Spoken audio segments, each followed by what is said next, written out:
Bom, gente, boa tarde a todos e todas. Sejam bem-vindos a mais um dia, ao último dia do nosso ciclo de palestras do PIBID, do subprojeto PIBID de Filosofia da UFRB. A temática dessas duas palestras, a temática geral era Filosofia, Educação e Ideologia.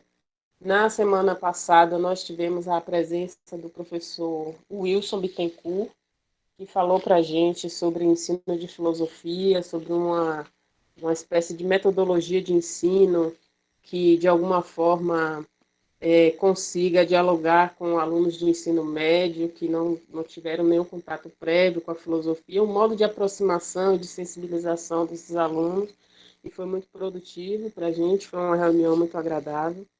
E estamos hoje aqui reunidos de novo para dar continuidade a esse ciclo com a presença do nosso querido professor Ricardo Henrique Andrade, Rezende Andrade.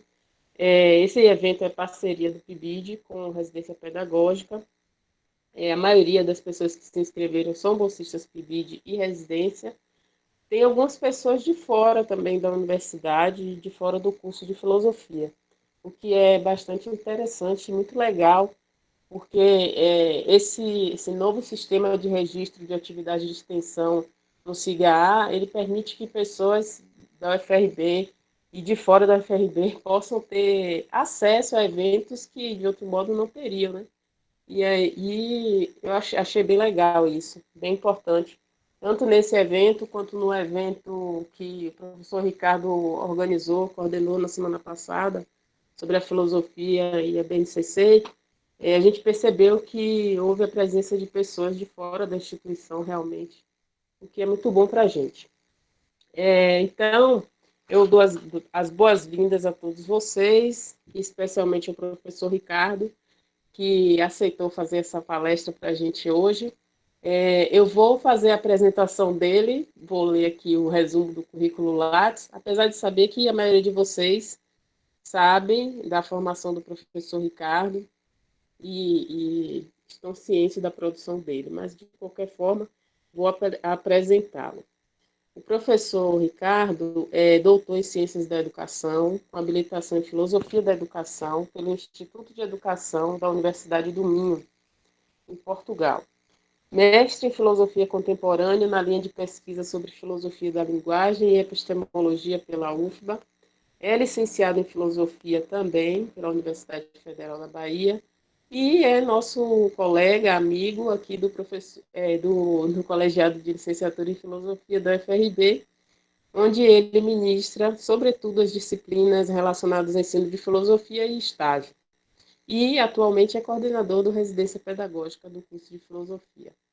Ricardo hoje vai proferir a palestra Educação e Ideologia Política, e a quem agradecemos muito, em nome do PIBID, ter a oportunidade de ouvi-lo falar sobre esse tema. E estou muito feliz com a sua presença aqui, Ricardo, hoje. Passo a palavra para você. Obrigada. Obrigada, professora Giovana. Obrigado, professora Ana Carolina. É uma alegria continuarmos com essa parceria entre o PIBID e o Residência Pedagógica, que desde o início tem rendido boas oportunidades de formação, né, para nós todos, residentes e pibidianos. O tema que eu vou falar hoje é um tema que me acompanha desde alguns anos, por conta da pesquisa que eu fiz no doutorado e uma certa ênfase nas disposições políticas, não propriamente nas ideologias, mas nas disposições políticas, teve uma centralidade no meu trabalho. Eu havia estudado, como muitos de vocês já sabem, né, o comportamento da filosofia na sua formação acadêmica, mais voltada à especialização, e o comportamento político dessa comunidade, como também estudei no caso da filosofia da educação. Então, esse tema da disputa política na educação, das visões políticas na educação, sempre foi um tema de meu interesse. Mas hoje, aqui, eu vou dividir a minha fala em dois momentos.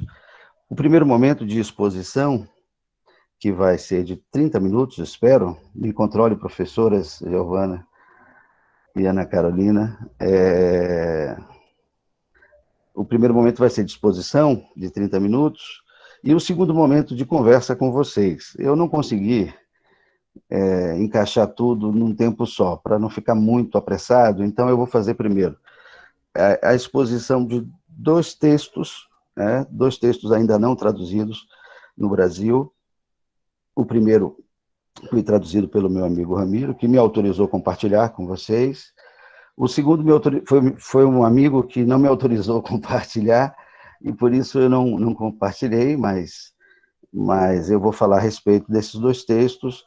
E não são textos clássicos, né? Não são textos que ocupam espaço na formação universitária. Eu achei interessante trazê-los, porque, mesmo sendo textos laterais, eles são representativos. Eu vou explicar. E a parte, no que concerne a relação entre ideologia na educação, eu vou deixar para a conversa, tá certo? Então, eu vou fazer uma exposição no primeiro momento de dois autores, para a gente discutir o tema da ideologia política, e em seguida eu desejo que nas perguntas a gente tenha a oportunidade de falar sobre o tema da ideologia política no contexto da educação brasileira, em particular da nossa comunidade em filosofia. Tá bom? Então, combinamos assim. Então, eu vou começar falando para vocês numa perspectiva em que a democracia é um teatro que oportuniza diversos espetáculos ideológicos, né? É uma perspectiva, digamos assim, que aposta no agonismo político da democracia burguesa, democracia liberal. Esse é o primeiro paradigma. No segundo momento, eu vou mostrar uma visão desencantada do complexo de ideologias e um pragmatismo antidemocrático. Tá? E vou mostrar essas duas visões para a gente fazer uma reflexão do que está em jogo, do que está em cena na política contemporânea, no que concerne a essa discussão sobre ideologia. Então, vamos começar. Bom, primeiro seria interessante que a gente fizesse uma diferenciação entre o que é a filosofia política e a ciência política como modos de investigação do fenômeno político ou como construções teóricas que visam corrigir processos políticos históricos ou interpretar historicamente a política, enfim. Esse universo da investigação, da produção de ideias filosóficas, científicas, sociológicas sobre a política, é um domínio que eu queria fazer a distinção entre isso e o que eu vou chamar aqui de ideologia. O que eu vou chamar aqui de ideologia são as diversas leituras que circulam no espaço público, né? Que são, na maior parte das vezes, inspiradas diretamente na filosofia política, nas ciências políticas, mas que correspondem a visões mais, digamos assim, aproximadas da vida prática. Existem construtos abstratos, conceituais, de valor, que são, digamos assim, partilhados e reconstruídos no debate público, nos seus diversos espaços de circulação. Então, para começo de conversa, quer dizer, a ideologia ela é um discurso menos vinculado ao esforço de reflexão. Tá? Ela é o discurso que se coloca no plano da disputa política, tá? Que visa obter resultados, que visa agregar pessoas, que visa mobilizar interesses, enfim. Então, a primeira distinção é essa. A segunda coisa é que, quando a gente pensa na diversidade orgânica do pensamento político, a gente também pode inferir que, mesmo sendo duas coisas diferentes, exista também no campo social, vamos chamar de prático social, uma diversidade também enorme de ideologias políticas, né? Há alguns esforços de simplificação, de esquematização, que são muito interessantes. Por exemplo, dividir entre esquerda e direita. É uma divisão interessante, primeiro porque há uma forte adesão a esse tipo de divisão, depois porque ela, de fato, marca a predominância de valores, não é? No caso da esquerda, a igualdade, no caso da direita, a liberdade, que são dominantes nas várias expressões dessas formas de pensar, tanto filosóficas como ideológicas, correspondentes, né? Digamos assim, as formas ideológicas correspondentes, ou próximas, né? Então, essa é uma forma. Eu prefiro desenhar na política contemporânea um mapa de 3 famílias. Eu acho que esse mapa, embora, como qualquer mapa conceitual, nunca vai ser preciso, nunca vai poder incluir tudo, mas dar uma ideia de certos tons, de certas ênfases políticas que são próprias a essas famílias ideológicas, que também são famílias de pensamento. Então, nesse sentido, a gente poderia falar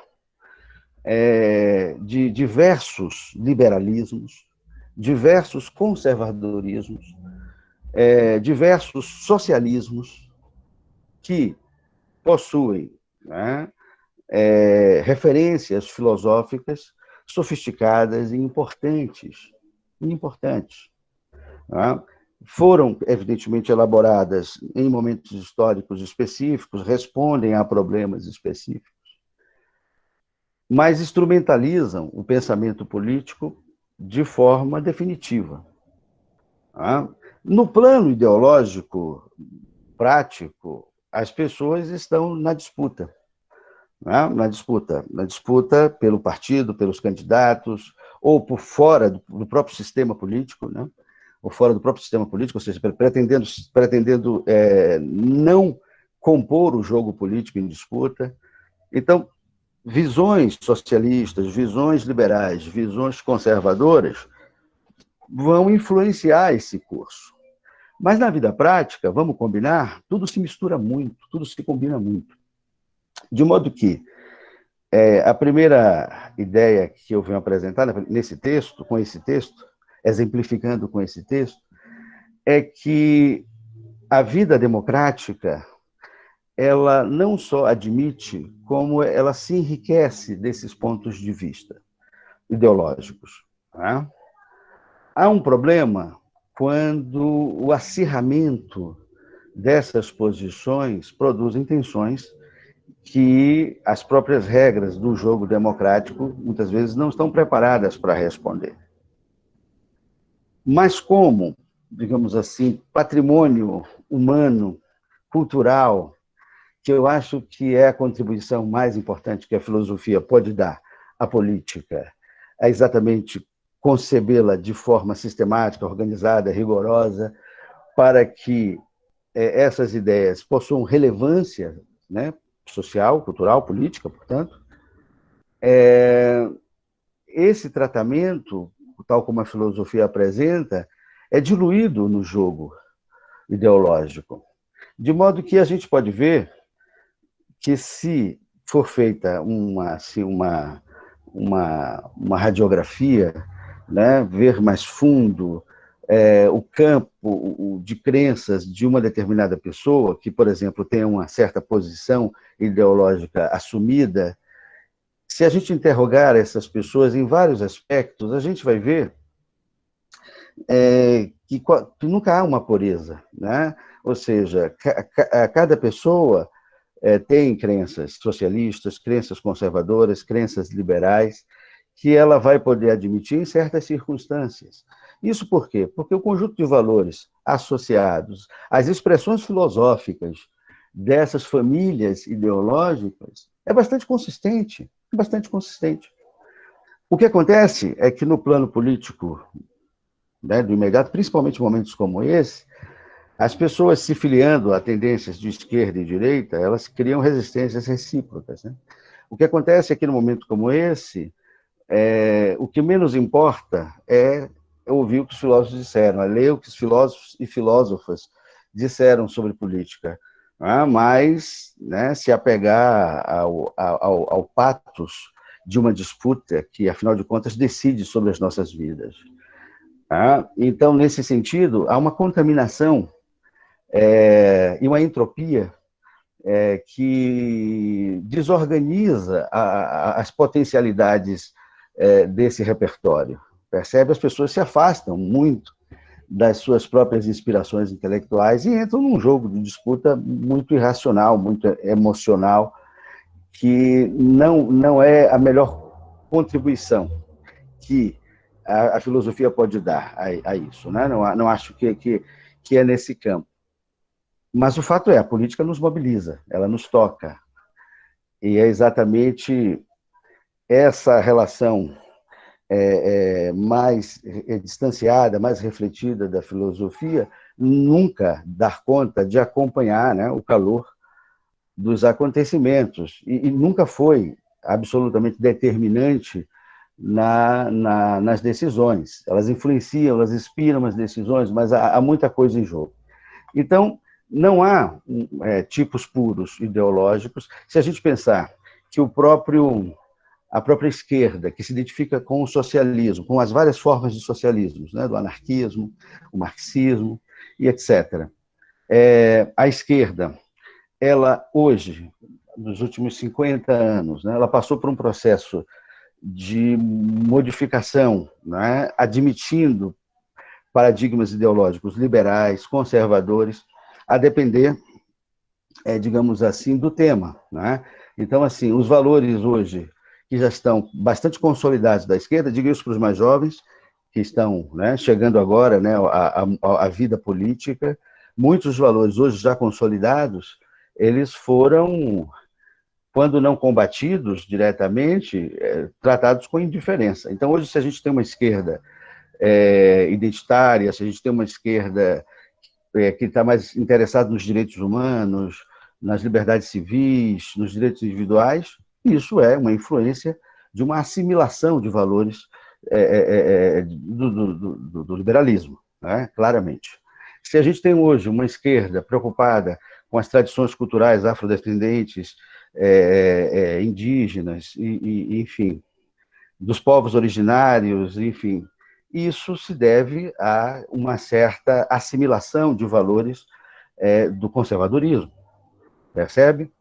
O problema é que no debate público empobrecido, muitas vezes esquerda vira para uns sinônimo de petralha, direita vira para uns sinônimo de bolsominho, conservadorismo é confundido com o mais baixo reacionarismo, enfim, e tudo isso me parece criar uma entropia que torna difícil compreender o nosso mapa político, ideológico, né?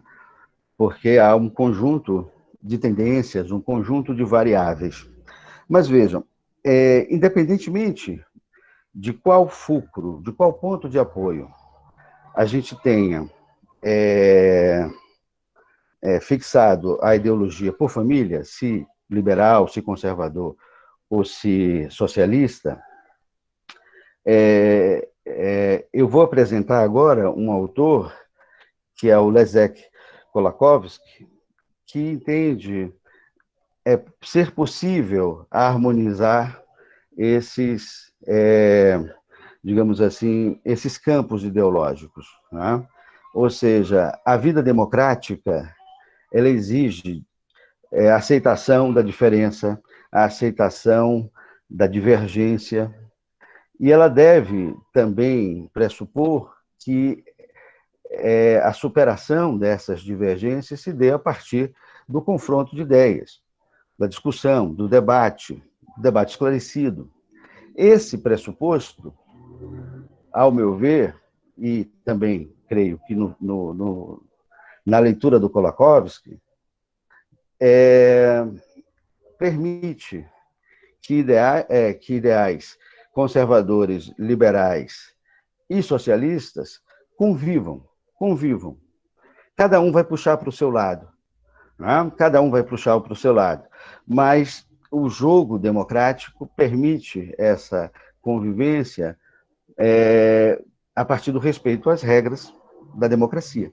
A democracia, ela não é simplesmente o regime da maioria, ela é o regime da ampla participação e o regime do equilíbrio, para que a maioria não esmague a minoria, para que haja condições de haver um equilíbrio entre forças, pesos e contrapesos, para que as diferenças, as desigualdades, as restrições à liberdade, etc. e tal, sejam negociadas, né, com base em regras. Né? Então, eu acho esse texto do Kolakowski interessante porque ele é provocador, assim como o próximo que eu vou apresentar também, é bastante provocador. O Kolakowski provoca da seguinte forma, ele diz assim, como ser um conservador liberal socialista? Como eu disse, esse texto ele não foi traduzido a meu pedido por um amigo, porque eu vi uma indicação dele feita pelo José Guilherme Melchior. Né? Os meus estudantes sabem que eu tenho um apreço especial por esse pensador brasileiro, e ele, numa entrevista à Veja, se referiu a esse texto como um texto divertido, né, provocador, mas que coloca uma questão que é importante, e cada vez mais importante, né, para a sobrevivência política relativamente equilibrada, né? Existir a institucionalidade mínima, né, para garantir uma democracia, para garantir a participação das pessoas na construção das decisões. Né? E isso está, sem dúvida, tanto na tradição conservadora, eu me refiro aqui a Edmund Burke, né, e as suas críticas à Revolução Francesa, e a sua expressão americana, quer dizer, a Revolução, o conservadorismo inglês é filho da Revolução Vitoriana, né, da Revolução Gloriosa, né, e que está baseada na monarquia inglesa, e o conservadorismo norte-americano, que é baseado na Revolução Americana, na resistência à colonização dos ingleses, na fundação federalista americana. E essas são dos dois pontos históricos que marcam o conservadorismo moderno e o que vem dele em termos de formulação política, que a gente encontra em autores como Scruton, como o Kirk, como o Isaiah Berlin, enfim, o Oakeshott e tantos outros. Quer dizer, essa tradição, ela já nasce no contexto de uma democracia liberal, e, portanto, elas são variantes do pensamento liberal, que também é muito diversificado em suas escolhas e em seus problemas. Então, com a leitura do Kolakowski,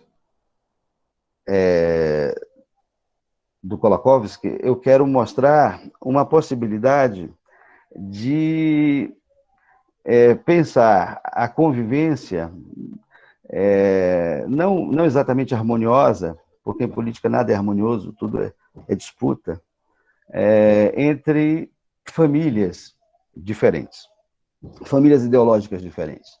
Então, no texto ele fala de 3 ideias das crenças conservadoras, 3 ideias das crenças liberais, 3 ideias das crenças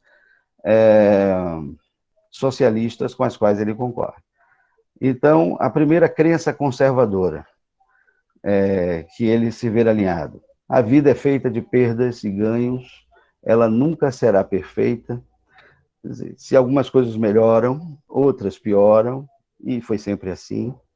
Quer dizer, no final das contas, não há final feliz na história humana.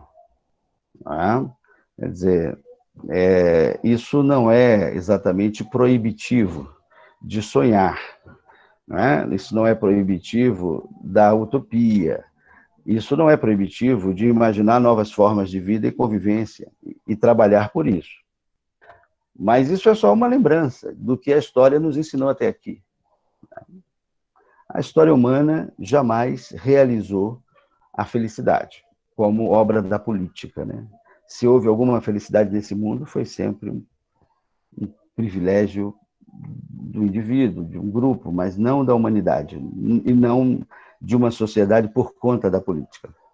Essa é uma lição conservadora que o Kolakowski se filia.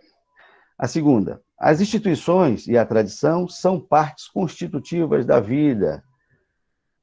Quando se pensa em reformar essas instituições, deve-se ter o cuidado de não extirpá-las quando não se sabe qual vai ser a consequência disso. Os movimentos de esquerda, né, a militância da esquerda, ela tem uma sensibilidade a essa ideia, por exemplo, quando se trata das questões da cultura afrodescendente, né, das religiões, da capoeira. Essas culturas ancestrais, elas são marcadas por uma hierarquia de valores muito rígida, muito rigorosa. O reconhecimento do valor intrínseco dessas tradições muitas vezes inclinam as pessoas de orientação política mais disruptiva, né, o respeito e a reverência a essas origens ancestrais. Ou seja, isso aproxima também alguns segmentos não ateus da esquerda a esse tipo de posição conservadora. A terceira é que a engenharia social não pode resolver tudo, não é uma garantia de felicidade. Tá? A ideia de esperar a felicidade da política não tem se confirmado uma boa esperança, se a gente parar para ver, né? A gente dificilmente encontra na política a situação na qual a gente possa dizer, pronto, o trabalho está cumprido, né? Isso não existe. Crenças liberais. Quais são as crenças liberais que o autor admite? A segurança em amplo sentido, né? Ou seja, a ideia de que o Estado vai prover de saúde, educação, alimentação. E aí, como eu disse, né, há muitas formas de liberalismo, né? Os liberalismos que ele conheceu ainda eram assim, né? Os novos liberalismos são mais liberistas, né? Foram mais liberistas, ou seja, mais importando-se mais com a liberdade econômica, né? A liberdade de acúmulo, lucro, etc. e tal. Mas os liberalismos modernos, em sua maioria, têm um forte apelo ético. E, para essas expressões do liberalismo, saúde, educação, segurança alimentar, né, são tarefas do Estado, né, e que o Estado deve assumir essa responsabilidade.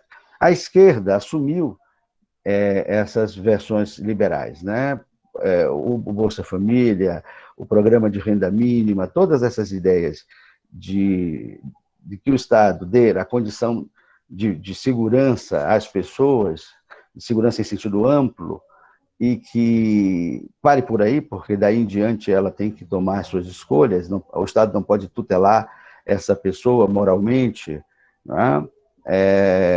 Como a gente viu recentemente, né, prefeituras querendo indicar instituições religiosas para moradores de rua, etc. e tal. Né?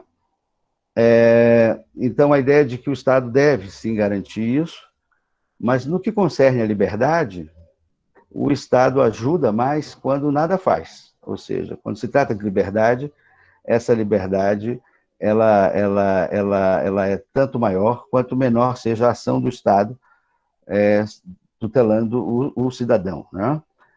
Nenhuma forma de organização, essa é a segunda ideia liberal que ele concorda, nenhuma forma de organização que suprima nossa liberdade individual, de iniciativa e de invenção, serve, vai funcionar com o ser humano. Ou seja, a liberdade de decidir, de inovar, de inventar, de criar, de fazer diferente, ela deve ser pressuposta em todo tipo de organização humana, para que ela não estagne, para que ela não deteriore. A terceira ideia liberal que ele concorda, a diversidade de forças, de ideias, né? O agonismo competitivo é importante para que tenha avanço e para que não se estacione cedendo a uma tentação autoritária, né? Então, admitir as diferenças e tentar conviver com elas é melhor do que suprimi-las, né? Esse é um ideal liberal que ele assume também.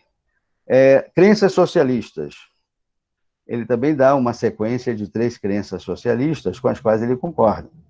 Lembrando que ele foi um perseguido pelo comunismo soviético, né? Então, ele tem, em relação ao socialismo, uma ideia marcada pelo regime soviético, pelo regime chinês, enfim, os regimes comunistas, né? Mas, ainda assim, ele acolhe 3 valores que ele considera importantes. O primeiro é a ideia de limitar a liberdade de lucrar, né? De colocar limites para a desigualdade.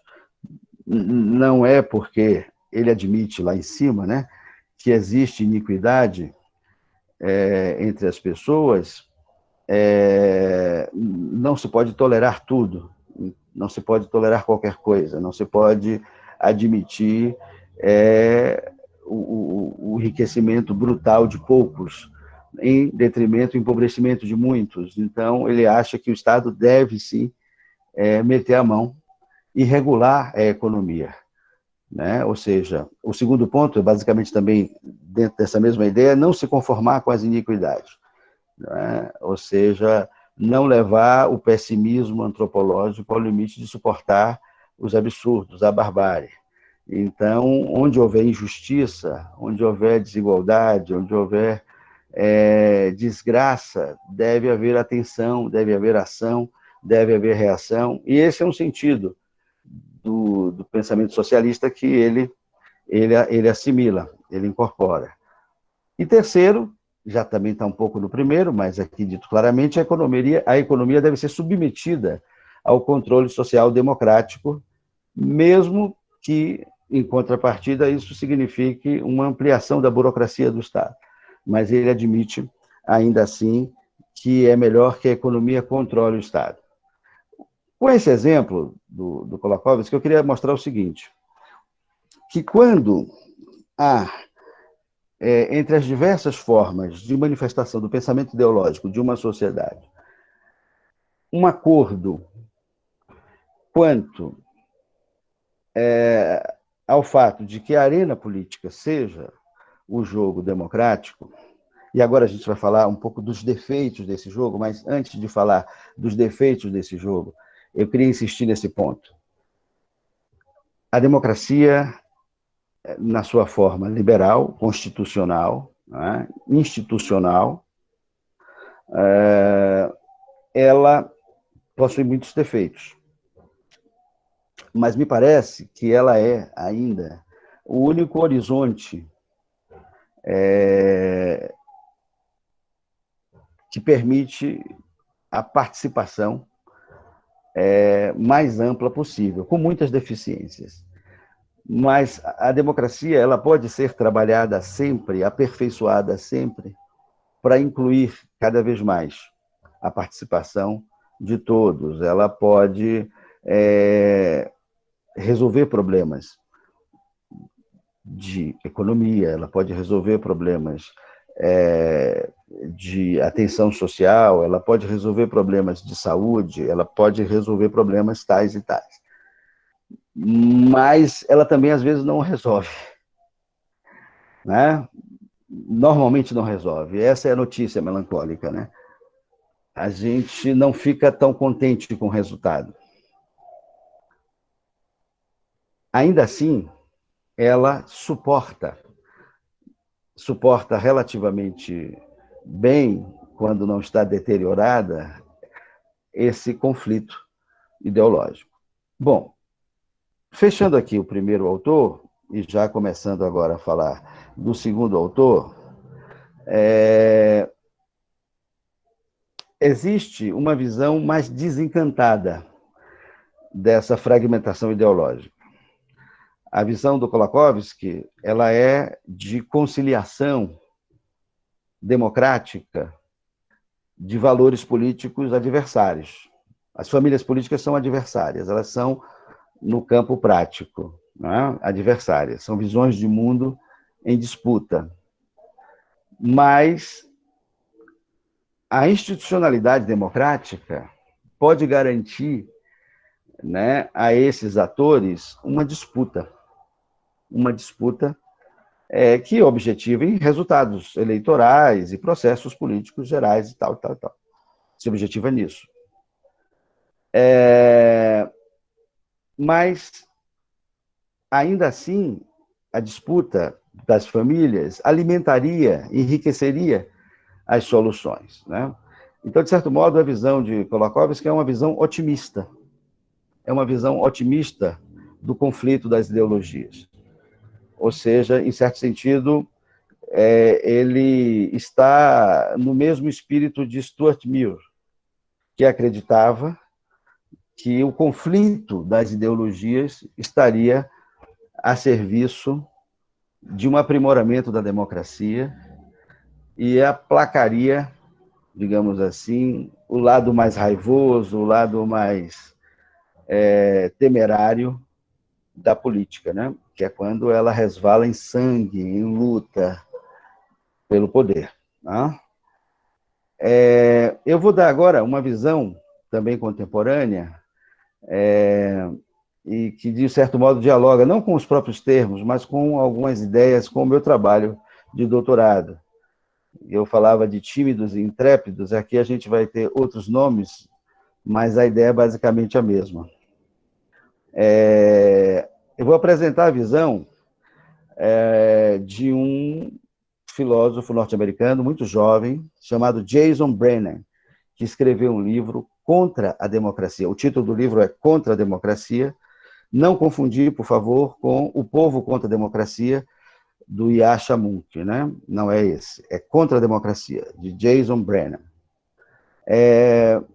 Eu vou falar desse livro, que um amigo meu tem traduzido os pedaços e me mandado a tradução, porque ele tá fazendo um trabalho e levando em conta esse autor, que é muito jovem, nasceu em 79, é bem mais jovem do que eu, e que está sendo lido de forma muito polêmica. Na verdade, esse autor, ele dá continuidade a uma tradição da pesquisa norte-americana em política, com base em dados empíricos, né, de pesquisas das ciências sociais, pesquisas empíricas de comportamento social, de comportamento político. Então, esses novos autores, que são da chamada tendência da política do realismo político, né, eles têm uma visão, tendem a uma visão mais pessimista, digamos assim, dos resultados dessa disputa ideológica. E o Jason Brennan é um autor dessa expressão. Tá? E eu queria chamar a atenção para as ideias dele, porque elas me parecem apontar para uma coisa que deve se constituir, sim, como uma preocupação para filósofos, para professores de filosofia. Tá? O futuro da democracia, tá? Os riscos que a democracia tem e as fragilidades que a democracia tem revelado nessa quadra da história. Estamos assistindo à deterioração de regimes democráticos que antes julgávamos sólidos, né? Quando Fukuyama prometeu o fim da história, quando o Norberto Bobbio, ele Ele preconizou também a vitória das democracias liberais no mundo inteiro, etc. e tal, parecem ter se enganado. E velhas preocupações dos federalistas americanos quanto ao populismo na democracia retornaram com muita força numa configuração política em que as redes sociais e certas tecnologias da informação permitem a manipulação de uma quantidade enorme de pessoas. Então, quando as pesquisas começaram a revelar isso, o jogo político se alterou rapidamente no mundo. E uma ultradireita muito oportunista, muito sintonizada, né, com as ideias do Bannon, e também, creio eu, com esse pragmatismo realista da sociologia americana, começaram a colher resultados políticos que são perigosos e que mostram a fragilidade da democracia. Então, eu vou falar um pouco dessas ideias do Brenner. Ele faz uma tipologia que eu acho muito curiosa, em que ele escolhe personagens da literatura para figurar, da literatura, da cultura, né? Para figurar tipos políticos, tipos de eleitores, uma tipologia do cidadão enquanto agente político. Esse modelo que ele desenvolveu foi replicado em pesquisas em vários países, e o que colheram essas pesquisas foram resultados bastante semelhantes, o que confirma a força do modelo, né? Ele divide esses personagens, esses ideais tipo, para usar aqui a expressão weberiana, em três classes, né? Primeiro, a dos hobbits. Os hobbits ele tira da ideia do Tolkien, né? do Senhor dos Anéis, aquele personagem baixinho, pacato e tal. Os hobbits, para o Jason Brennan, eles são a maioria de uma população, a grande maioria de uma população. Eles são apáticos politicamente, boa parte das vezes são desinformados, mas não necessariamente. Às vezes são informados, mesmo assim são apáticos, são desapaixonados por política. E a descoberta é que essas pessoas, que têm um nível de cognição política muito próximo de zero, né, e de interesse político muito próprio de zero, elas são a maioria das pessoas nas sociedades contemporâneas. Ou seja, a maior parte das pessoas estão preocupadas com seus afazeres, com a sua rotina de trabalho, com a sua família, com seus amigos, com a sua diversão, com o seu lazer, consigo, com o seu mundo, mas não estão minimamente preocupados com política. Às vezes a gente tem a impressão que está todo mundo, né, mobilizado, não, mas os hobbits eles vão se mobilizar, sim, eles até professam eventualmente uma identidade política. Eu sou anarquista, eu sou socialista, eu sou liberal, eu sou libertário, eu sou marxista, eu sou comunista, eu sou... Bom, eventualmente ele pode até fazer isso, mas na realidade ele não se interessa por política, não se informa e pensa muito pouco em política o seu dia inteiro, né? Não sonha com política. Bom, nos Estados Unidos, ele é o típico não votante, né? Aquele que não vai às urnas no final das contas. Bom, outra imagem que ele oferece é a dos hooligans. E aí ele pega uma palavra de origem inglesa, né? Tem várias versões de como surgiu, mas está associada à violência, à baderna, muito associada àquelas manifestações das torcidas, né? Organizadas no futebol e tal. A ideia, e aí a imagem que ele escolheu foi bastante forte, é para falar do sujeito que tem um vínculo com a política bastante afetivo, né? Ou seja, política não é uma questão para ele que não lhe diga respeito, muito pelo contrário, ele entende que a política lhe diz respeito a tal ponto de a sua identidade política ser uma coisa, né, digamos assim, que o apresenta, que o representa, que o constitui. ou seja, ele se vincula a um determinado campo político, uma determinada doutrina, um determinado partido, enfim, um determinado candidato, com um compromisso integral e apaixonado, né?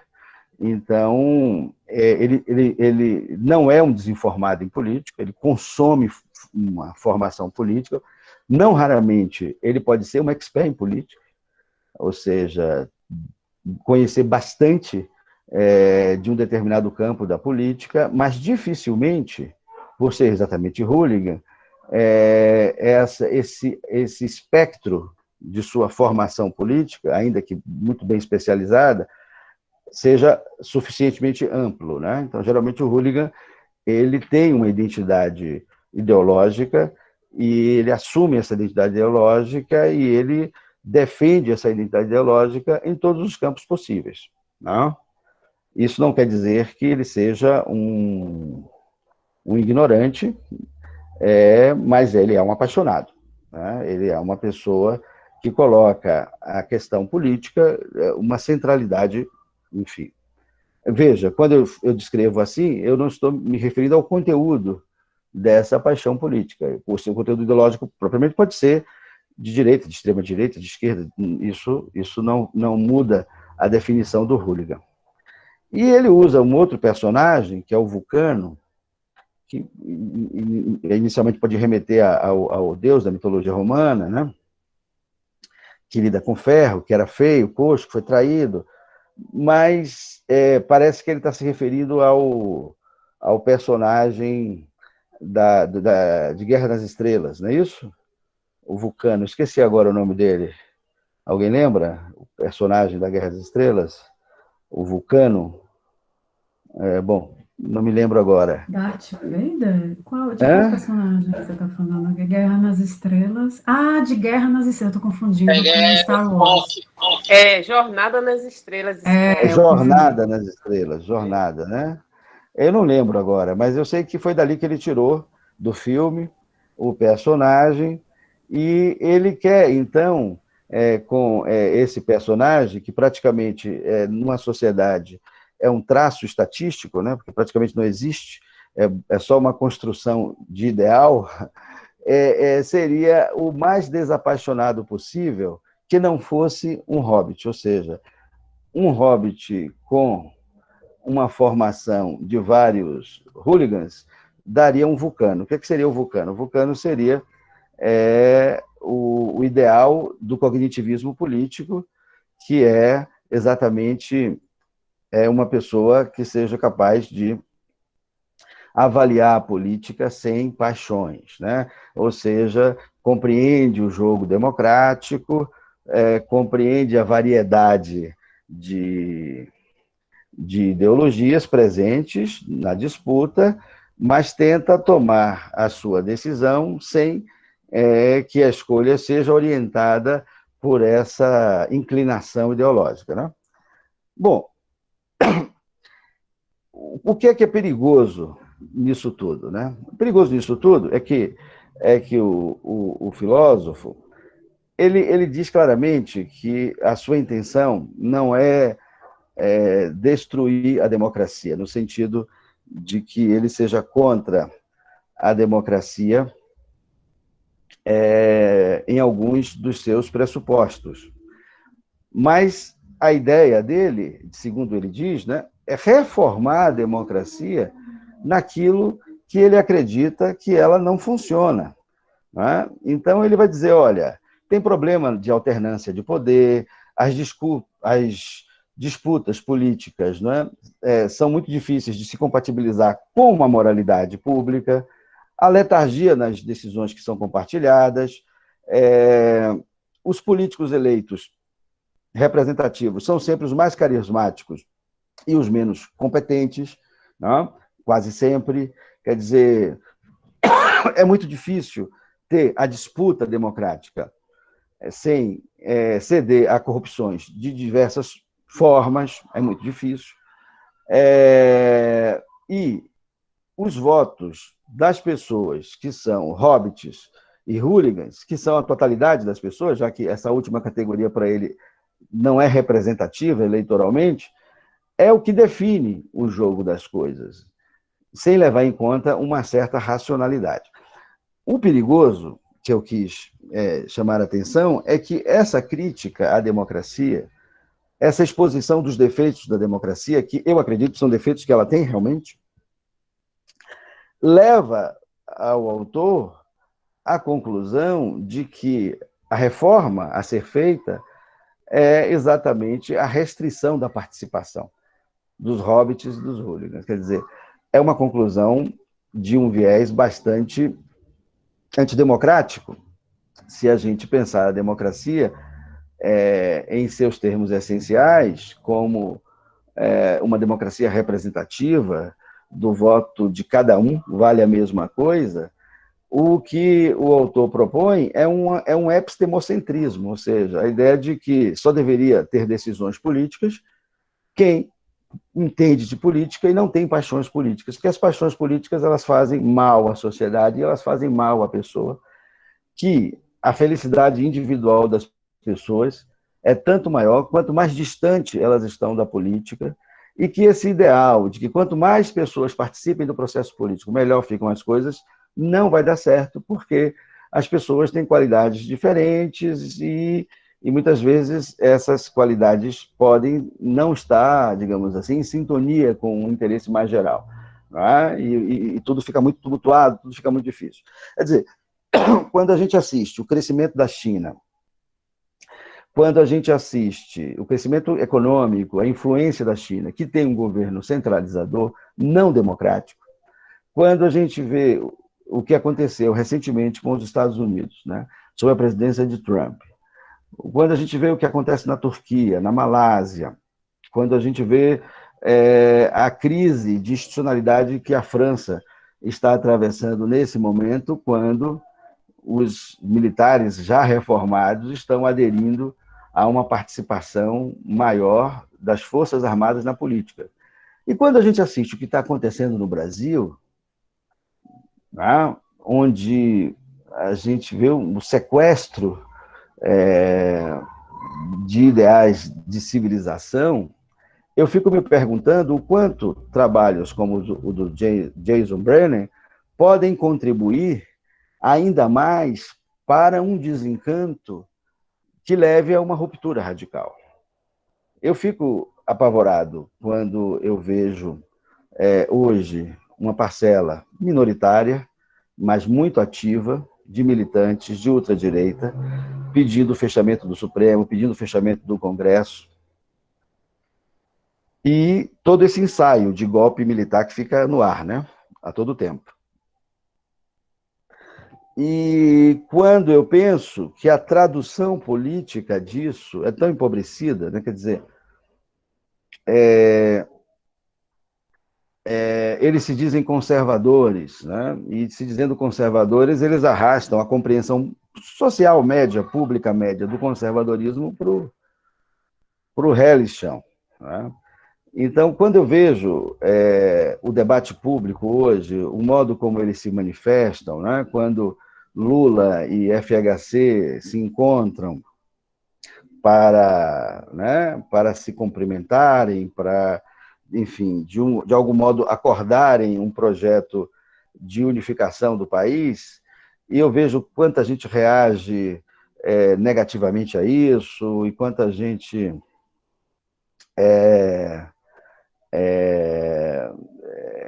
acredita que a melhor forma de responder, né, a esse tipo de política provocativa, ruidosa, é fazer um contraponto também provocativo, ruidoso, disruptivo, eu fico muito apavorado.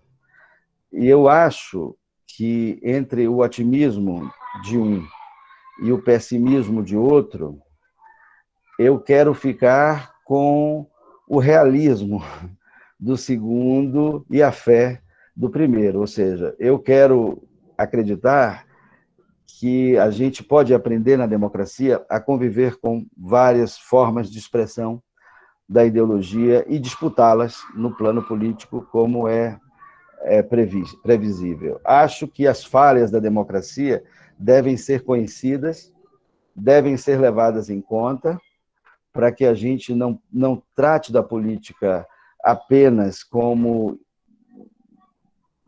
ideias, né, e projetos, mas também pense sempre nas possibilidades de realização e nas consequências de realização. Eu penso que o que está em jogo nesse país, nesse momento, é salvarmos a democracia, para garantir que as diversas formas de expressão ideológica possam ter vida. Agora, eu queria terminar agora, porque já passei, mais de 30 minutos, terminar agora para passar para o debate.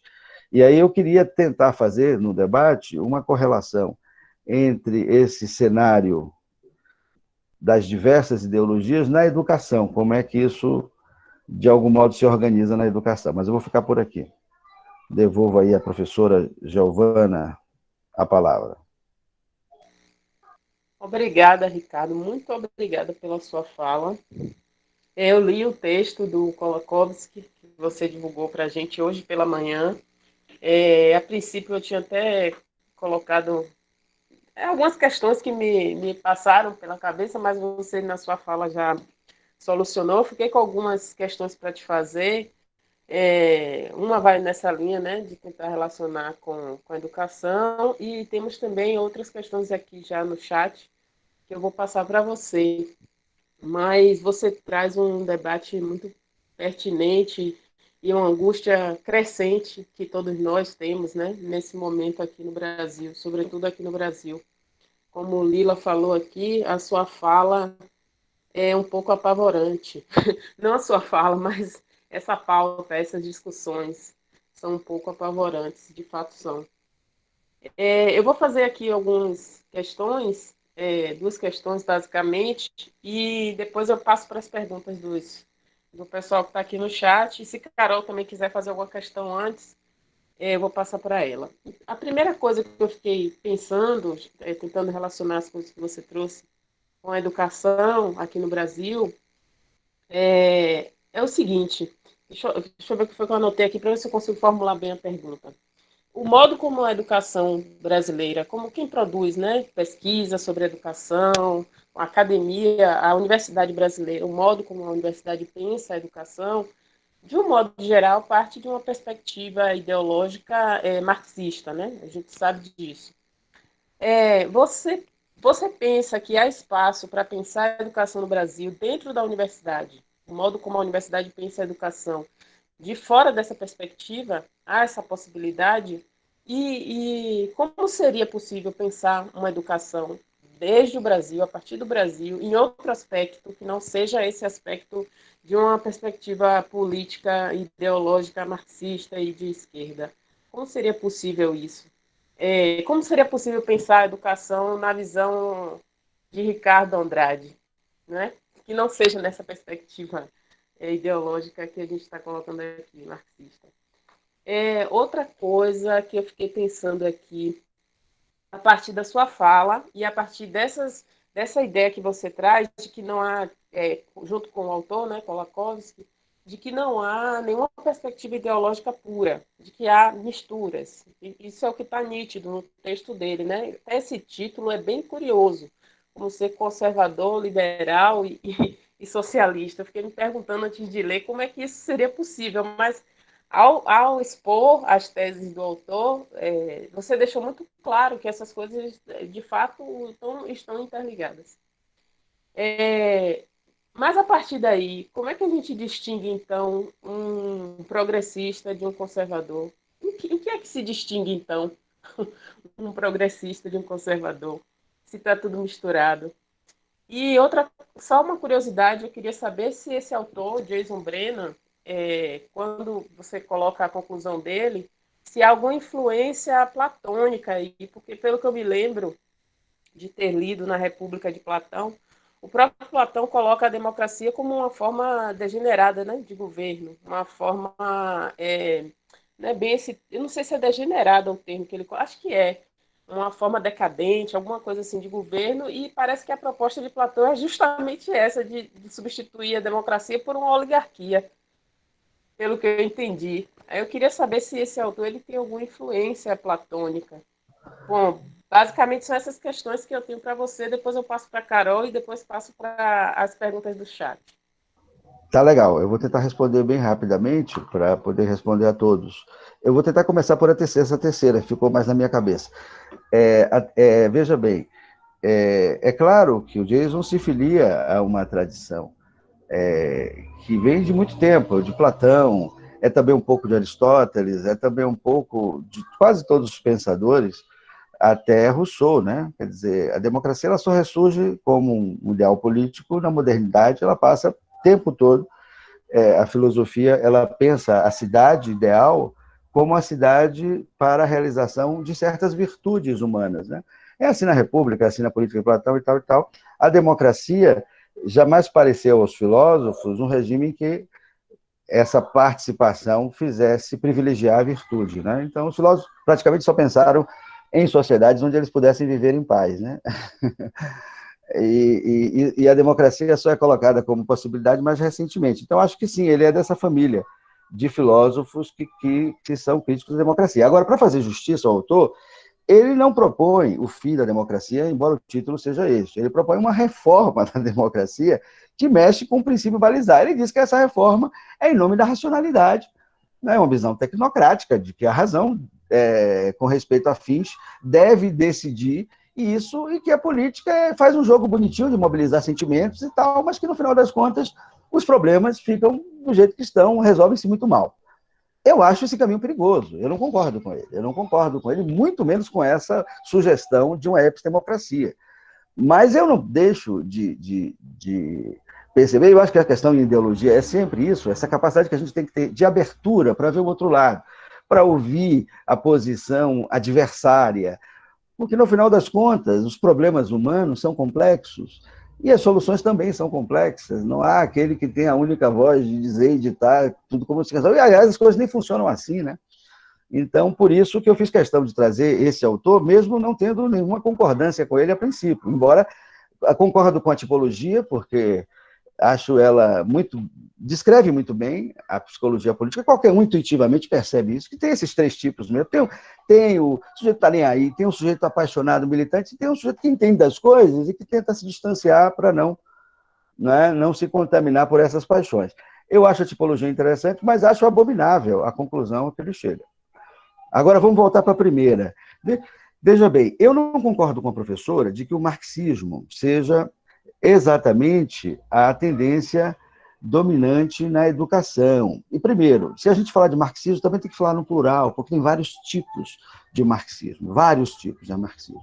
Nós temos tendências anarquistas, nós temos tendências liberais, e eu acho que essas são as dominantes, porque essas são as que determinam o curso das políticas públicas. Desde o movimento lá do Anísio Teixeira, do escolanovismo, a história da educação brasileira é carregada no colo das ideologias liberais, com momentos de inflexão autoritária, etc. e tal, mas basicamente liberal, com exceção, né, dos regimes militares que foram mais fechados, mas em geral foi no colo da... E a gente continua nele, com a BNCC, por exemplo, no colo da ideologia liberal, ou seja, da predominância da ideologia liberal, que tem essa vantagem de ser mais pluralista, não é?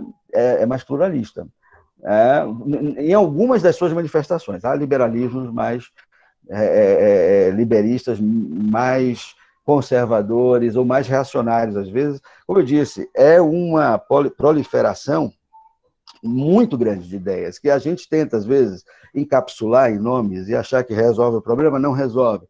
Porque são muitas ideias em jogo. Não há outra alternativa senão estudá-las a partir também das referências filosóficas originárias, porque aí você compreende de onde viram certas ideias, com mais rigor e com mais atenção, você descobre que, pelo menos falando aqui dos filósofos contemporâneos, há uma aposta comum na democracia, como forma de mediação dessas diferenças, e nenhum filósofo propôs absurdos. Não é? Nenhum filósofo propôs crimes, né? Você pode ter tido interpretações muito mal intencionadas, né? Muito oportunistas, mas tudo que a filosofia produziu é digno de um apreço intelectual respeitável e tal. Voltando à questão do Brasil, há também hoje uma tendência muito forte que é o que eu chamo de nietzscheanismo francês, que é o pessoal que está ligada ao Deleuze, ao Foucault e a Nietzsche, e essa, né, essa pegada de uma filosofia que vai, da micropolítica, uma filosofia que vai propor o enfrentamento dos problemas na concretude ali, né, e, enfim, tal. E ela também é um vetor muito forte, influencia muito a todos nós. Eu percebo nas bibliografias que eu mesmo adoto no curso e tal, esse pessoal aí do Silvio Galo, né, do Daniel Lins, do Tomás Tadeu e tal, essa galera veio com força e está, de fato, marcando um espaço de orientação política, ideológica, muito construtivo. Eu acho, como eu disse, eu sou... eu descendo da velha linha do ecletismo, que passa pela Semana de Arte Moderna, pelo antropofagismo, pelo tropicalismo, sabe? Pela poesia concreta. Eu sou uma pessoa adepta da mimesis, da emulação, e em política também penso da mesma maneira. Acho que quanto mais diversificado o espaço, mais interessante ele fica, né? Eu acho que é melhor assim. Agora, você perguntou o que é que seria... o que é que eu defendo? Defendo isso, defendo um pluralismo, né? Um pluralismo, e no caso de nós que somos professores de filosofia, que vamos à sala de aula tratar, eventualmente, de questões políticas, e vamos apresentar esses vieses ideológicos, eu acho que a única recomendação sensata a fazer é estudar muito, perder o preconceito de hooligan, se acaso tiver, né? Tomar um daqueles comprimidos que a gente toma para não vomitar e ler aqueles autores que você ouviu falar muito mal, que você detesta de princípio, tá certo? Quando isso acontecer, você vai perder o medo, você vai perder a resistência, você vai ser, pelo menos, capaz de apresentar as ideias do autor, se for esse o seu caso, sem que você contamine o estudante com aquele mesmo preconceito com que você frequentou o livro, a obra filosófica. Né? Eu acho que esse comportamento de torcida organizada, não é o mais frutífero para a boa formação filosófica. Entretanto, a vida política, ela chama por isso. Quem vai viver a política sem sentimentos? Vive-se com sentimentos, com opções. Mesmo o Vulcano, ele tem uma tendência, né? Segundo o autor, o Vulcano também é um anarquista, um libertário, um marxista, eventualmente ele é. A questão é, o tipo de atitude intelectual que se deve ter, eu imagino, né? Como professor, deve ser, no mínimo, ler aquilo que não conhece e que pensa mal a respeito. Tá bom, obrigada, Ricardo. Eu vou passar a palavra para a Carol, porque ela vai ter que sair mais cedo. E aí, assim que Ricardo responder as considerações de Carol, eu faço as perguntas de vocês aqui no chat. Carol. Nossa. Ricardo, eu queria te parabenizar, foi realmente fantástica a sua fala, muito esclarecedora em muitos aspectos, muito reflexiva em outros. Tenho certeza, uma pena que eu precise sair cedo, porque eu tenho certeza que o debate vai ficar ainda mais interessante, com as perguntas aqui do chat, que eu já dei uma olhadinha, estão bem legais. Eu fiquei pensando, não me lembro, Jason Brennan, eu perdi o nome do livro, como que é, eu quero dar uma lida nele, não conheço, mas fiquei pensando na pergunta... Contra a democracia. Contra a democracia. Eu olhei aqui no site da Amazon, ele não tem tradução, né? O amigo de Ricardo que está fazendo a tradução. Ah, tá. Contra a democracia. Eu achei de graça em espanhol. Opa, socializa, Caiodê. Socializa conosco, oportunamente. Fiquei pensando nisso, né, um pouco fazendo o link, não tenho perguntas, eu tenho, na verdade, alguns comentários, fazendo o link da pergunta da Gel para você, e a partir da sua resposta, essa ideia de uma racionalidade orientada a fins, né, isso também é movido por aspectos ideológicos, né, essa saída que ele dá que os hobbits não votam, isso também é construído a partir de uma ideologia dele, não é mesmo? Então, isso é muito curioso, porque se perguntássemos aos hobbits se eles votam mal, certamente eles não acham isso, então, é muito curioso, né, a gente discutir essa questão da ideologia desde a base, porque também os filósofos constroem a partir das suas próprias, né, das suas próprias construções ideológicas, né, quando não estão também bem sedimentadas nas tradições e tudo mais. Enfim, mas achei um debate muito interessante e também me lembrei, quando você falava a respeito do Hobbit, da própria explicação da Hannah Arendt que ela faz na Vida Humana sobre a questão da liquefação entre as esferas pública e privada, né, na modernidade, que ela vai dizer essa dissolução, essa dissolução da diferença entre as esferas vai fazer com que elementos da esfera privada, que pertencem à subjetividade do indivíduo, elas invadam, né, de tal forma a esfera pública, que isso acabe fazendo com que os sujeitos fiquem tão apegados às diferenças que, no limite, a gente caia nesse cenário que a gente está assistindo hoje, né, dessa polarização que impede absolutamente a pluralidade, o debate, a própria vivência da esfera pública que ela defende, né. Então, era isso. Na verdade, são comentários, aproximações que eu fiquei pensando à medida que você foi falando aí do texto do Brennan, que estou muito interessada, vou ler. Obrigada, Ricardo, foi ótimo. Obrigado, Carol. Só para comentar, né, o seu comentário, eu concordo com você e acho que é muito cínico se supor indiferente, né, a uma ideologia, né? A proposta que eu apresentei antes, do Kolakowski, ela tinha a ver não com uma isenção ideológica, né, uma posição supra-ideológica, mas uma posição interideológica, né, mostrando que as expressões dessas famílias ideológicas não são necessariamente incompatíveis, querendo afirmar que o espaço democrático acolhe. Eu acho a posição do Jason uma posição perigosa e muito suspeita também. Eu então concordo com você quando você denuncia essa dimensão ideológica no pensamento dele. Entretanto, eu acho que a descrição como...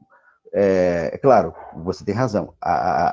Uma coisa são os dados, outra coisa é a teoria que vai ler esses dados, vai dar sentido a esses dados. Mas, de toda maneira, essa descrição, ela me parece traduzir uma realidade preocupante e cruel. Né? Quer dizer, as pesquisas sociológicas, a interpretação dele, eu acredito, é bastante enviesada. É bastante enviesada. Mas a pesquisa sociológica, que vai lá e vai... Né? Eu não estou aqui... Não, a construção desculpa te interromper, a construção da tipologia está perfeita, e eu, particularmente, assim, identifico os aspectos que ele também delineia, não é nesse sentido, né? É que propor, então, portanto, que com base nisso... aí fica complicado. Exato, aí fica bastante complicado. Né? Porque ele deriva aí, tem uma família, a professora Giovana chamou a atenção, né? Aí, de autoritarismo, exatamente.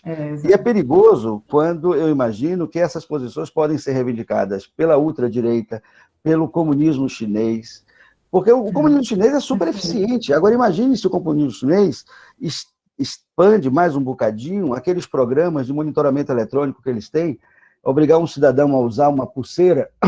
Imagine isso na Coreia do Norte, o sujeito usando uma pulseira que diz qual é a sua pressão arterial, qual é a sua temperatura, durante a transmissão de um discurso do ditador. Se você não gostar dele, o guarda te prende depois de 3 minutos, entendeu? Quer dizer, colocar a democracia fora da participação popular é algo que nos empurra para esse tipo de risco autoritário. Mas a questão estamos vivendo um esgarçamento, isso é um dado, é da história, a gente está assistindo isso. Essa crença de que a democracia liberal ia durar para sempre, com os amus de todo mundo, ninguém fica contente, conservador não fica contente, socialista não fica contente, liberal não fica contente, todo mundo fica reclamando o tempo todo. Mas aí que está, muita injustiça, muita desgraça, muita miséria passa, né? Passa ao largo, né? Então chega uma hora que alguns vão dizer, vamos radicalizar, vamos romper isso aí, vamos refazer. E o pensamento disruptivo, quando revolucionário, ele não pode ser democrático. Né? Por definição, porque uma revolução democrática é um sonho, é um projeto, mas, na verdade, se a gente pensar em revolução como uma disrupção, não é? Ela quase nunca é democrática. Eu não digo que ela não é necessária, acredito que algumas contingências históricas obrigam revoluções, e eu acho que a história deu bons exemplos disso, que foram necessárias revoluções para que certos estados de opressão fossem suprimidos. A questão é, a revolução, enquanto processo de força, de exercício de força política, ela não tem como ser democrática, né? Não tem que apostar. Então, a gente vive numa situação muito perigosa, porque a gente permitiu, de certa maneira, que a democracia se deteriorasse a esse ponto que chegamos hoje, não é? E é muito, muito ruim isso. Fala, Carol. Não, eu abri sem querer, na verdade, cliquei sem querer, mas estou concordando contigo, e acho que aí a Arendt entra forte novamente, né? Justamente esse esvaziamento da esfera pública, que vem acontecendo aos nossos olhos, né? Pensando nessa análise que você estava fazendo agora, vem acontecendo a olhos vistos entre nós, né? Então, sim, isso cria um cenário muito, muito delicado, né? A Hannah Arendt traz uma visão muito interessante para o debate político, porque ela recupera a divisão das esferas, né, da política de Aristóteles, né, da esfera privada da família, da esfera social da comunidade, da esfera pública da polis, e mostra como a dissolução dessas esferas, né, vai trazer perturbações para o pensamento político moderno, né? Como o privado ascendendo ao público, né? Por exemplo, o interesse econômico, né? O alvo dela quase sempre são os liberais, né? Os liberais, os liberistas. Ela diz, olha, o quanto isso vai corromper o interesse do público, que é o interesse universal, né? O interesse mais geral. Mas, por outro lado, isso coloca ela em posições políticas também que são muito questionadas pela esquerda, né? No caso de Little Rock, por exemplo, ou no caso da crise da educação, ela coloca uma visão, na minha opinião, claramente conservadora de como deve se enfrentar a questão, né? No caso da educação, o apelo à tradição, o apelo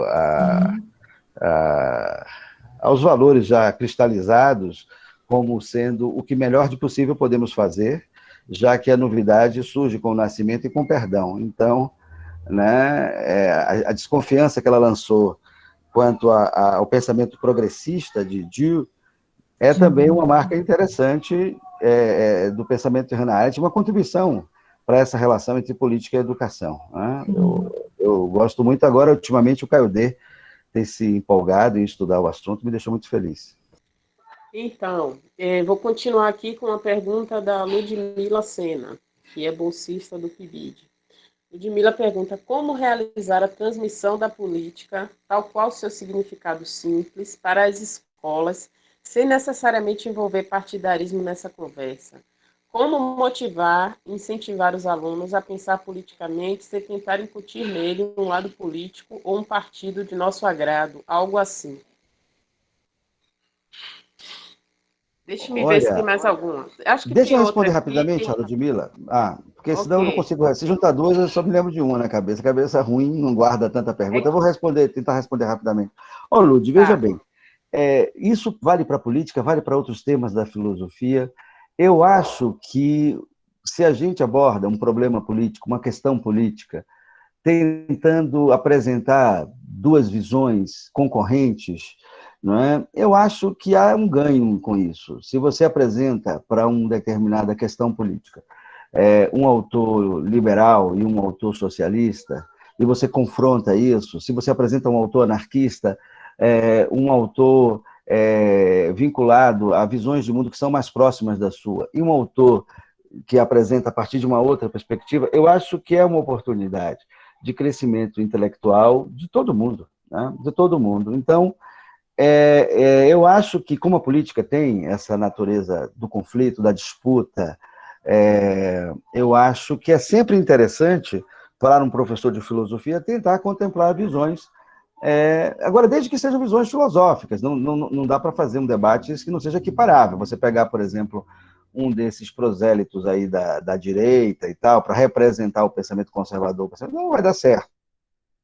Pega um filósofo, eu estou falando de filósofo, vamos combinar. Eu não estou falando dessas opiniões mais rasteiras, mais vulgares, estou falando de filósofo. Se você pegar um filósofo sério, consistente, você vai ver que, por mais que você não consiga pensar como ele, não concorde com ele, você vai reconhecer alguma razoabilidade, você vai reconhecer algum sentido. É sempre assim, é sempre assim. Então, eu não quero dizer que tudo vale a mesma coisa. Eu não quero dizer que a gente não tem escolhas ideológicas, políticas, não estou defendendo neutralidades, nada disso. Eu estou defendendo que é um assunto tão delicado que a exigência intelectual é maior. Né? Agora, se você não quer ter essa exigência, bom, eu recomendo que evite o tema. Se você não quer ter essa exigência consigo mesmo, eu recomendo que você evite, que você contorne.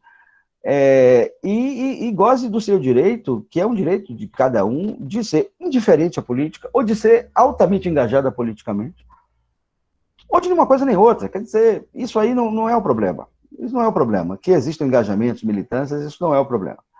A minha preocupação é uma preservação dessa esfera pública, né, que a Carol estava falando aí. Ou seja, de uma certa institucionalidade, regras democráticas que permitam a todos essa disputa no campo das ideias. Eu acho que isso é construtivo, isso sempre vai... No final das contas, rende-se ao modo de produção capitalista? Sim, a sociedade de mercado, outra maneira de falar, sim. Aí você diz, eu não gosto, tudo bem, quais são as alternativas? Porque desde Platão na República, Sócrates é perguntado uma coisa, você pode idealizar a República, agora, se você não nos disser como chegar lá, e ele diz como chega lá, e aí vem a ideia do rei filósofo, não sei o quê, para garantir que fique, né? Quer dizer, todo projeto de sociedade deve pressupor também um projeto de como chegar lá, né?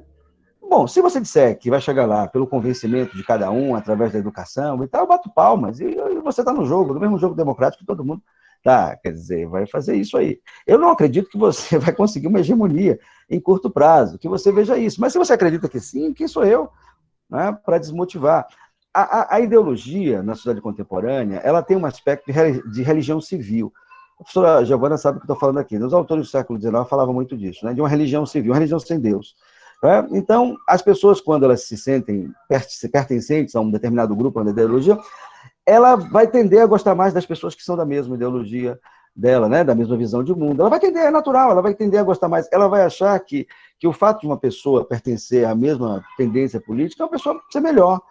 Né? Então, ela vai tender a acreditar que o mundo só vai ser melhor se for por aí. Se não for por aí, vai ser sempre ruinzinho, vai ser sempre meio escroto. Vai ser sempre uma coisa que não presta. É assim, né? Há uma religiosidade na política, uma religiosidade civil na política, que eu reconheço, admito, enfim, eu acho que eu não tenho muita vocação para isso. Se você me perguntar, se você é o quê? Eu diria, olha, eu sou um hobbit querendo ser vulcano, né? Mas eu sou um ex-hooligan, fui hooligan minha vida toda, então eu conheço bem esse sentimento. Depois que eu fiquei mais velho, eu vou ficando mais hobbit querendo ser vulcano. Muito bom. Ricardo, na mesma linha da pergunta de Lud, Rebeca pergunta aqui o que pensar sobre esse movimento Escola Sem Partido. Eu acho que você já falou um pouco. Eu já participei de debates aqui na universidade, vocês não devem recordar, talvez não tivessem aqui. Eu acho que vai crescesse aquilo ali. Né? Aquilo ali é o pessoal da ultradireita querendo calar o pessoal da esquerda, querendo aclarar o pluralismo, inclusive, que eles estão advogando defender. Dito isso, eu devo dizer que a crítica, a pesquisa, a investigação dessas relações ideológicas na universidade, na escola, eu acho de interesse. Eu não acho que exista doutrinação, eu não acho que exista zorra nenhuma disso.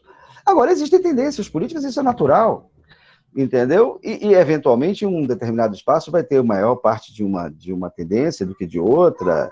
É sempre um jogo complexo. Eu acho o assunto interessante. Eu acho que quanto mais ideias políticas fundamentadas na filosofia e na ciência política estiverem presentes na escola, no espaço público em geral, melhor para a sociedade em geral.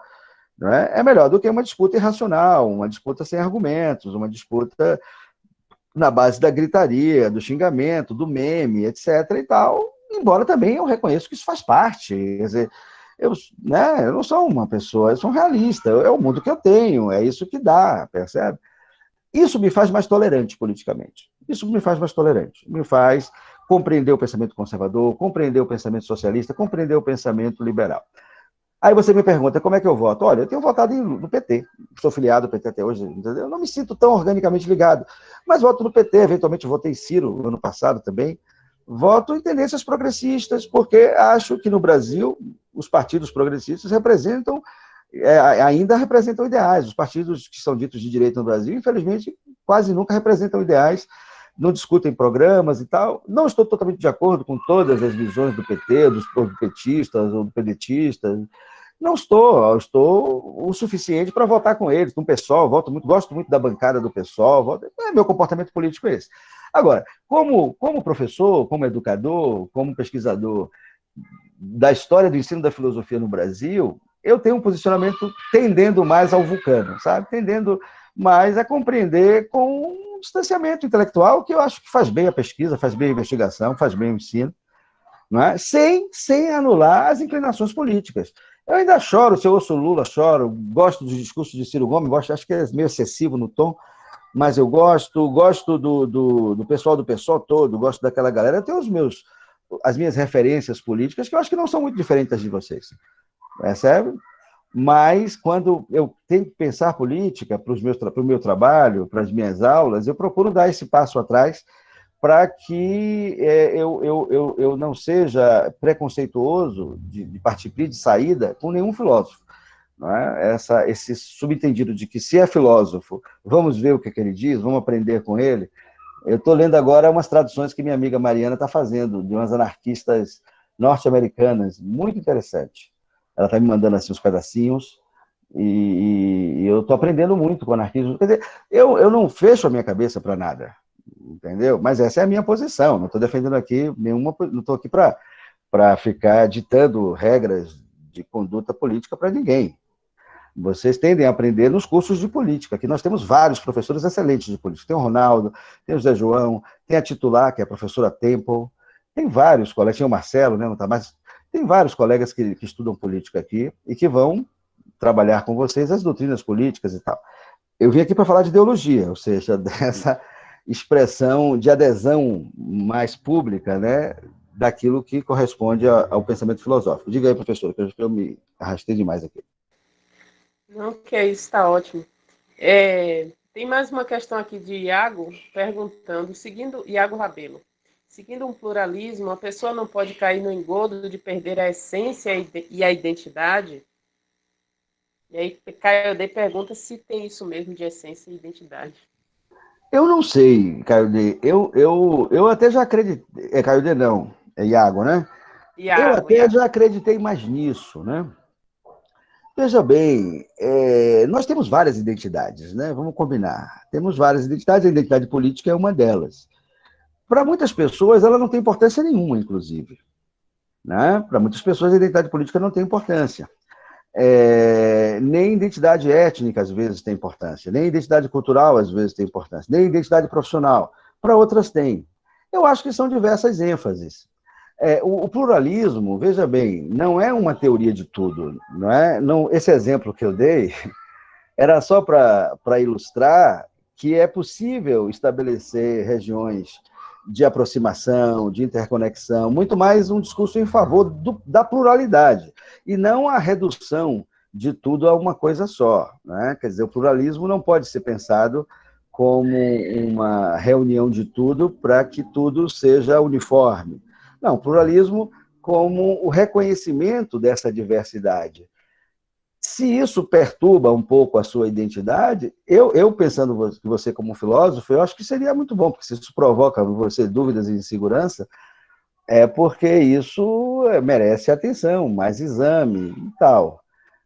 Eu acho que o pluralismo também pode ser uma identidade alternativa com a qual você possa se identificar também. Quanto à essência, bom, eu não sei bem do que você está falando, mas eu acho que em política essa ideia de essência é um pouco complicado, porque no fundo, a política lida com mortos-vivos e nascentes do futuro, mas muito em relação à vida, interesses mais diretos, mais objetivos. Né? A filosofia política ela pode, sim, falar em nome de uma essência, Há, por exemplo, a questão de saber até que ponto certos valores políticos são universais ou não, mas há uma vida política real que corre, decisões que precisam ser tomadas, enfim, e uma formação política necessária para que elas sejam, de fato, lastreadas na história, né? Eu acho que esse é o nosso grande compromisso, lastrear na história da filosofia essas contribuições para que a gente não se perca nesse burburinho das ideologias tal como elas ficam configuradas nas redes sociais, né? Eu acho de uma pobreza extraordinária, né? Mas é a minha impressão pessoal. Eu me acovardo muito de participar, já fui do tempo, já escrevi para jornal, enfim, eu já fui um hooligan, né? Já fui um hooligan, mas eu fiquei tão assustado quando emergiu assim, esses, né, que de fato foi mais a maior democratização, só que vieram as ideias, né, que estavam aí no submundo, né, da cultura, vieram à tona, e eu fiquei apavorado com isso, eu fiquei meio acovardado de usar as redes sociais como um espaço para opiniões políticas. Eu vi todo mundo mais ou menos muito perdido, muito entrincheirado, né? Então eu já não acho muito salutar para mim. Tem essa coisa mesmo, política adoece, viu? Política adoece. Assim, não é de fato o lugar da felicidade. A política como disputa, não é. Desculpa aí, pode ir. Bom, aqui no chat tem mais comentários elogiando a sua fala, as pessoas se identificando, principalmente com os três tipos, né, que o Jason Brennan traz no livro. Todo mundo interessado foram pesquisar aí o valor do livro, parece que tem uma tradução em português, que está no valor de R$ 590. Então, Uau! Eu vou pois esperar pelo meu é, amigo, viu? Eu vou esperar pela pois boa é. vontade dele. Vamos aguardar, então vamos ler o PDF que Caio D vai compartilhar em espanhol. Gente, alguém tem mais alguma questão, alguma pergunta? Não fiquem tímidos, não. Aqui no chat não temos mais. Vamos lá, perguntem que a gente ainda tem um tempinho. Caio D está dizendo aqui que as redes sociais deram voz a uma legião de imbecis. Gilson, você levantou a mão. Você quer fazer alguma pergunta ou era só para informar o valor do livro? Informar que existe a tradução em português e que está caro, só isso mesmo. Tá certo, Gilson. Obrigado. Obrigado, Gilson, pela informação. E comentando o comentário do Caio D, que é uma frase famosa do Humberto Eco, eu acho que ela tem um fundo de verdade. Houve, sim, um alinhamento que foi inclusivo e que pôde reunir pessoas que não confiavam nas suas próprias ideias, né, sobre o mundo, sobre a política, perderam, são pessoas que, enfim, com ideias velhas, ideias reacionárias, e, de repente, as redes sociais juntaram essas pessoas, deram incentivos, né, para elas acreditarem que as suas ideias sobre a política, sobre o mundo, sobre a ciência, sobre tudo, são ideias com pleno direito, né, de ser circulantes no espaço público, né? De certo modo, nós do campo progressista sempre lutamos por isso. Lutamos para a inclusão de todos no debate público. Eis aí, né, uma consequência da inclusão que, na minha opinião, não deslegitima o propósito da inclusão, né, mas mostra como tudo é muito problemático, né, que é uma ideia do pensamento conservador. Às vezes você corrige um problema no mundo, aqui é outro, é assim mesmo. No mundo, às vezes, então, você incluiu mais pessoas e veio uma opinião deteriorada, que dá ao Jason o fundamento para ele querer um tipo de democracia que nem todo mundo entre, que é uma questão posta lá por Hamilton, por John Say, lá no texto dos federalistas, que dão origem à fundação do Estado americano com Washington, em 76, com a Revolução anterior à Revolução Francesa. Estava ali já a suspeita, né, do populismo que pode... Porque a ideia de que o povo sempre tem razão, ela é perigosa, e por isso a democracia contemporânea ela não é exatamente a sanção de toda e qualquer vontade geral, porque o povo, quando está retado, pode querer coisas absurdas, entendeu? O povo, quando está retado, lincha as pessoas na rua. Se você fizer um plebiscito, muita gente vai querer pena de morte, muita gente vai querer arma, muita gente vai querer um bocado de coisa que eu acho que não é legal para a sociedade. Então, esse jogo difícil de equilibrar tendências de igualdade, liberdade, de participação, é a tarefa de uma democracia, de se aperfeiçoar sempre. Eu ainda aposto nisso. Se você quer saber uma posição ideológica, que aí tem parceiros no conservadorismo, tem parceiros no liberalismo, tem parceiros no socialismo. É quem topa o jogo democrático. Há uns que estão cansados do jogo democrático. Tem tendências que nunca gostaram da democracia. O anarquismo, por exemplo, o anarquismo socialista de esquerda, não é nem o de direita. O anarquismo não quer o Estado. Né? Então, democracia não faz muito sentido. Percebe? Há muitas razões para não se querer a democracia. Há muitos defeitos na democracia. Eu até falei bastante deles hoje. Mas eu ainda acredito que é na democracia o caminho, como diria aquela famosa frase, né, do primeiro-ministro da Inglaterra, né, que é, a democracia é o pior dos regimes, exceto todos os outros. Né? O Churchill falava isso. É o pior dos regimes, exceto todos os outros. Ou seja, não é bom, não funciona. A gente tem necropolítica, a gente tem um monte de coisa para consertar. Agora, eu penso que essa consertação ela se faz de forma mais viável no jogo democrático, embora eu reconheça que uma condução autoritária, eventualmente, pode ter o seu marco positivo. Pergunta aos chineses se eles estão infelizes. Eu acho que, na maioria, não está realmente infeliz. Não está realmente. Eu tenho ouvido isso, eu tenho estudado isso, procurado ouvir depoimentos traduzidos de chinês, falando sobre a China, em reportagens independentes, e a galera fala, olha, a gente ama o nosso país, a gente fica super contente, orgulho, o país agora vai ser o primeiro do mundo. Não, mas aí tem as redes, vocês não têm liberdade, isso não faz falta para a vida da gente, eu tenho meu emprego, eu tenho meu trabalho, blá, blá, blá. São hobbits. Boa parte deles estão felizes sem democracia, percebe? Quer dizer, se a maior parte das pessoas são hobbits, né, como diz aí, estão aí, elas não vão se preocupar muito, quem vai estar, a não ser que a coisa lhe bata no lombo, né? Então, assim, são questões perigosas que a gente tem que ter os olhos abertos. Não é a minha convicção. Eu quero o jogo democrático, com todos os seus problemas. Por isso não estou em cima do muro, não. Eu quero o jogo democrático. Sim, sim. Ricardo, quando você fala assim sobre essa frase que Caio D coloca aqui, e quando a gente pensa nesse lado podre que aflorou, né, que veio à luz com toda essa liberdade que as redes sociais, a internet dá para a gente, traz para a gente, para o jogo político e tal. Você não acha que a educação também tem um papel importante aí de talvez esclarecer ou fazer compreender certas concepções equivocadas e certas visões de mundo equivocadas? Que, por exemplo, pode levar alguém a, num plebiscito, votar na pena de morte ou defender a liberação de armas de modo indiscriminado.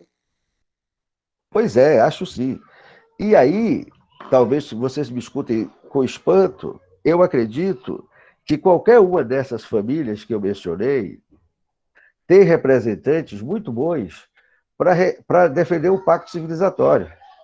Quer dizer, eu entendo que isso não é privilégio de uma educação socialista. Uma educação liberal e uma educação conservadora também podem servir para esse esclarecimento, né, contra aquilo que é uma ruptura do pacto civilizatório, percebe? O grande erro, muitas vezes, do hooligan é acreditar que somente a sua tendência de pensamento tem as melhores respostas. Este é um erro que vem da ignorância, não tem outra forma melhor de dizer. Quando você se debruça sobre outras tendências, outras famílias ideológicas, você vai ver que você vai aprender com todas elas. Você vai ver que isso não vai retirar de você as suas inclinações mais profundas, a sua essência. Não se preocupe com isso, Iago. Se você não vai mexer com isso, e se mexer, então, tanto melhor, porque não é problema a gente se deslocar no plano das ideias, muito pelo contrário, é problemático a gente resistir numa ideia fixa, quando a crítica, a razão nos empurra para a dúvida. Eu acho muito salutar, percebe? Quer dizer, depois você decide se você vai ou não permanecer na fé da sua religião civil, ou se você vai ter uma atitude mais distanciada. Mas tu tem que ter a liberdade de escolher isso. Eu não censuro nenhum militante, muito pelo contrário. Eu já fui bastante militante, né, assim, já de dar as caras. A professora Giovana lembra do meu tempo de caceteiro, do meu tempo de hooligan. Eu era muito brigão e tal. Eu acho que eu melhorei, não melhorei, não, prof? Diga aí. Eu melhorei um pouquinho. Você só tem melhorado com o tempo. Obrigado. Então, eu fui ficando menos hooligan, né? Mas, assim, isso foi melhor para minha saúde. Eu acho que eu fiquei mais hobbit, mas querendo ser mais vulcano, né? Mais vulcano. Enfim. Isso. Bom, alguém tem mais alguma questão? Tá muito boa a conversa com o Ricardo. Vamos lá, gente, aproveitem.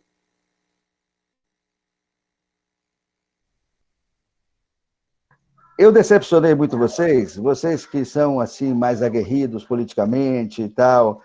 Foi assim meio tipo um balde de água fria. Se for, eu vou ficar contente. Se não, eu vou lamentar não ter sido muito bem sucedido. Mas eu quero só destacar o seguinte, assim, não tem aqui um discurso contra a militância, contra o ativismo, contra os hooligans. Não mesmo. Eu acho que a vida social pressupõe esses personagens, essas atitudes. Eu só faço aqui a defesa de uma tolerância maior, intelectual, de uma tolerância intelectual. Tolerância intelectual, eu estou falando com filósofos e filósofas, viu, gente? Eu não estou falando com essa gente que fica aí nas redes falando isso e aquilo, não. Eu não tenho paciência para nenhum deles. Agora, quando se trata de visões de mundo ancoradas na filosofia, eu acho que posso estar errado, mas acho que é parte da nossa obrigação conhecer isso. E eu acho que o ambiente de filosofia, entre todos os ambientes das ciências humanas, é o mais rico, porque a gente nem fala de ideologia, a gente nem fala de direita e esquerda, a gente nem fala de conservador, liberal, a gente fala dos filósofos. E a gente apresenta todos. Outro dia, um estudante, eu não vou dar o nome porque ele não me autorizou, mas ele me deu um testemunho interessante de um certo professor nosso, de política, que apresentou sempre a filosofia política em pares, né, de ideias divergentes. E aí eu falei que esse professor é um grande crítico do liberalismo. Aí ele falou, não, o professor apresentou tão bem o John Locke, eu sei lá, não sei qual foi o liberal, desses proto-liberais, né? Apresentou tão bem que eu não posso acreditar que ele seja um antiliberal. Ele a posição intelectual dele é de antiliberal, mas ele é honesto, ele é um excelente professor, por isso que ele nem deu na pinta que ele não curte o liberalismo. Ele foi tão honesto na exposição que ele fez do filósofo, isso para o bem da sua formação. Eu fiquei muito orgulhoso desse meu... já foi professor, já não está mais aqui, mas é meu amigo ainda. Eu fiquei muito orgulhoso. Digo, poxa, aí, isso é muito bacana. Agora, se o professor vai e tempera mais a visão com aquele autor que ele tem mais familiaridade, que também é aquele autor que está mais próximo da sua ideologia, eu acho que isso não é o fim do mundo, não. Eu não acho que tem que ter um método para ter a neutralidade. Eu acho isso uma bobagem. Eu acho que o professor tem que dar o seu melhor. E o melhor proveito, e você tirar o melhor proveito disso. Essa é a sua obrigação. Se o professor é, digamos assim, um marxista que não gosta das outras tendências políticas, aprenda marxismo com ele. Agora, só fique na cabeça que não tem só isso, tem outras coisas que você oportunamente aprenderá com outros. É esse tipo de pluralismo que eu defendo. E não a ideia de passar uma régua, ficar dividindo tudo certinho, para ficar tudo equilibradinho, que isso é uma bobagem, né? Sim, concordo. Então, Ricardo, você não decepcionou, não. Todos aqui estão achando ótima a sua fala, estão adorando, estão se identificando, dizendo que são hobbits, que foi muito bom. Parabenizando, e eu também parabenizo e agradeço mais uma vez você estar aqui com a gente hoje. Eu tenho certeza que isso vai se repetir, que a gente vai se encontrar ainda ao longo de todo o projeto aí de PIB, de residência pedagógica, a gente vai poder continuar esses diálogos. Muito bom mesmo, fiquei muito contente